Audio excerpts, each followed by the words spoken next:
baik Ibu, perkenalkan saya Dr. Anastasia yang bertugas pada pagi hari ini. Sebelum kita mulai pemeriksaan, saya cek untuk identitasnya terlebih dahulu ya Bu. Dengan Ibu siapa? Mawar.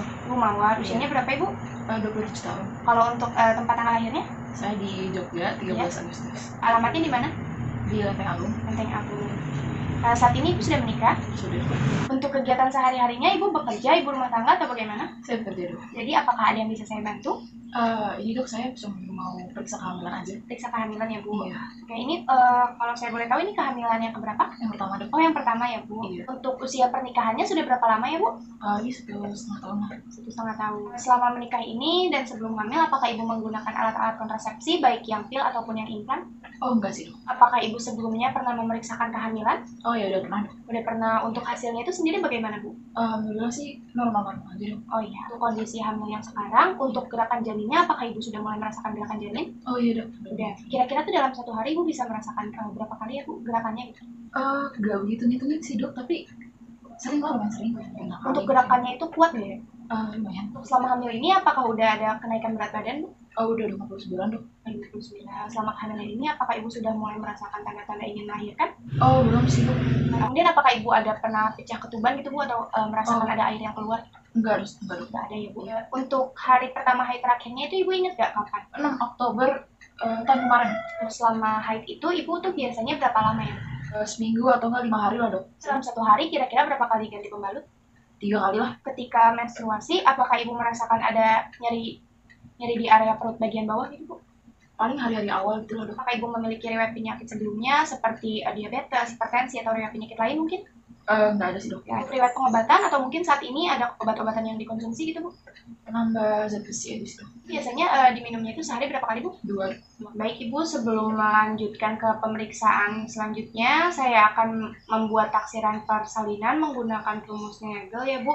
Nah jadi tadi dari anamnesis Ibu mengatakan hari pertama haid terakhirnya itu 6 Oktober 2020 ya Bu ya. Hari ini Ibu periksa di tanggal 6 Mei 2021, usia kehamilannya kira-kira 28 minggu. Untuk taksiran persalinannya itu kira-kira di tanggal 13 Juli 2021 ya Bu ya. Sebelum saya melakukan pemeriksaan, saya akan menjelaskan terlebih dahulu untuk prosedur pemeriksaannya. Nanti saya akan memeriksa berat badan, tinggi badan, dan juga memeriksa tanda-tanda vital Ibu seperti nadi, suhu, tekanan darah, dan respirasi. Nah, atau pernafasannya. Setelah itu, saya akan melakukan pemeriksaan untuk menilai dari janinnya. Dan nanti untuk prosedur pemeriksaannya itu Ibu berbaring di tempat tidur, di bed periksa. Kemudian nanti Ibu melepaskan sedikit pakaiannya dan nanti saya akan menyentuh dan sedikit menekan pada bagian area perut Ibu untuk menilai kondisi janinnya, juga detak jantung janinnya. Nah mungkin nanti pada saat pemeriksaan akan dirasakan tidak nyaman, tetapi Ibu jangan khawatir, pemeriksaan ini penting dan juga tidak akan membahayakan bagi Ibu ataupun janin.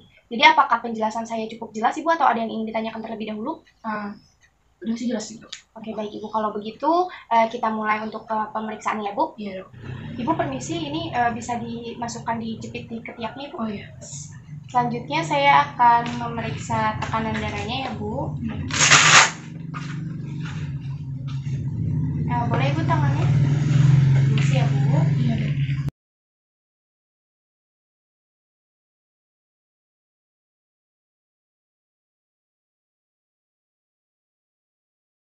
Oke baik Ibu, untuk hasil pemeriksaan tekanan darahnya bagus ya Bu, di 120/80.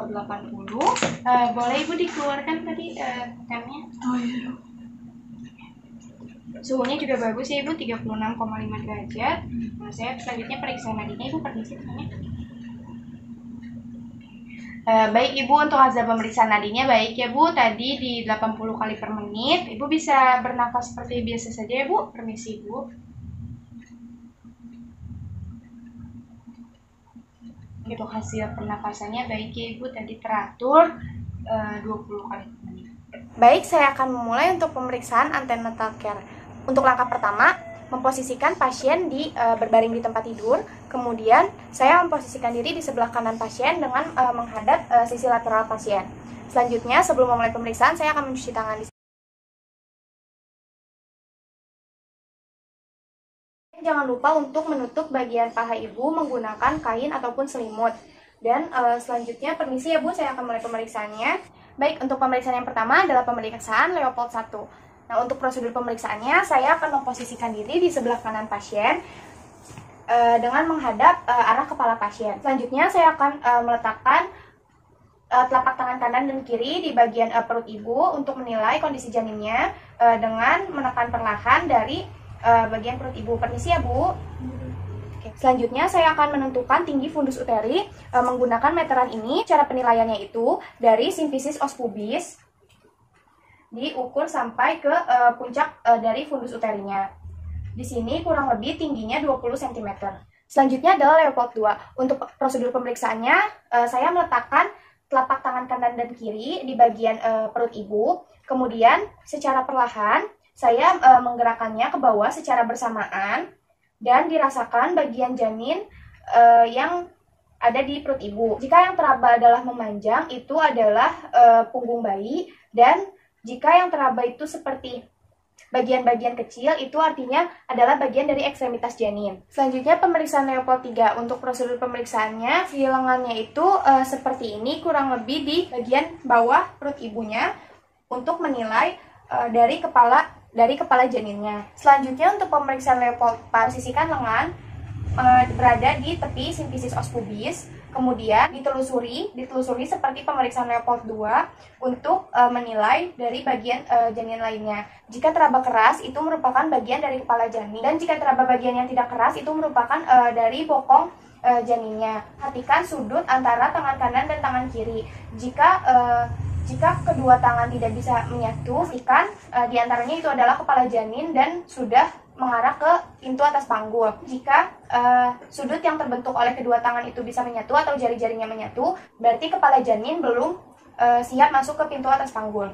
Selanjutnya adalah pemeriksaan auskultasi. Untuk pemeriksaan auskultasi ini bertujuan untuk mendengarkan denyut jantung janin menggunakan stetoskop monoaural. Normalnya, denyut jantung janin adalah 120-160 kali per menit. Posisikan pemeriksa di sebelah kanan pasien, kemudian letakkan stetoskop monoaural di bagian perut pasien, kemudian didengarkan dan tindakan bila bagian yang terdengar tidak terlalu jelas. Kemudian hitung denyut jantung janin selama 1 menit. Jika sudah selesai melakukan pemeriksaan, letakkan semua peralatan yang sudah digunakan. Lakukan pemeriksaan tambahan bila diperlukan seperti pemeriksaan laboratorium dan pemeriksaan USG. Permisi Ibu, pemeriksaannya sudah selesai. Ibu bisa gunakan lagi pakaiannya. Dan kembali ke meja periksa untuk saya jelaskan hasil pemeriksaannya ya Bu. Ya.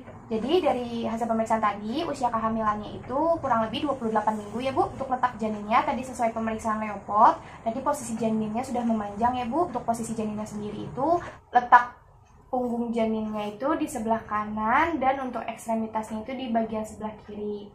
Kemudian tadi untuk kepala janinnya juga sudah mulai memasuki pintu atas panggul ya Bu. Untuk hasil pemeriksaan auskultasinya juga denyut jantung janinnya sangat baik.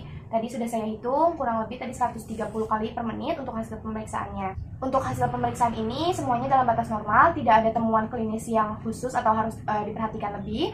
Ibu bisa tetap jaga kesehatan dan perhatikan pola makannya ya Bu ya, untuk menjaga kesehatan ibu dan janin. Untuk hasil pemeriksaan ini saya catat di buku kontrol dan nanti ibu bisa melihat hasilnya kembali. Dan saya juga sudah menjadwalkan untuk kontrol pemeriksaan selanjutnya. Nanti jika ibu ada mengalami keluhan, ibu bisa datang segera ke sini di luar jadwal yang sudah saya tentukan. Baik Ibu, mungkin cukup sekian dari hasil pemeriksaannya. Apakah ada yang ingin ditanyakan terlebih dahulu? Sudah, tanya itu aja.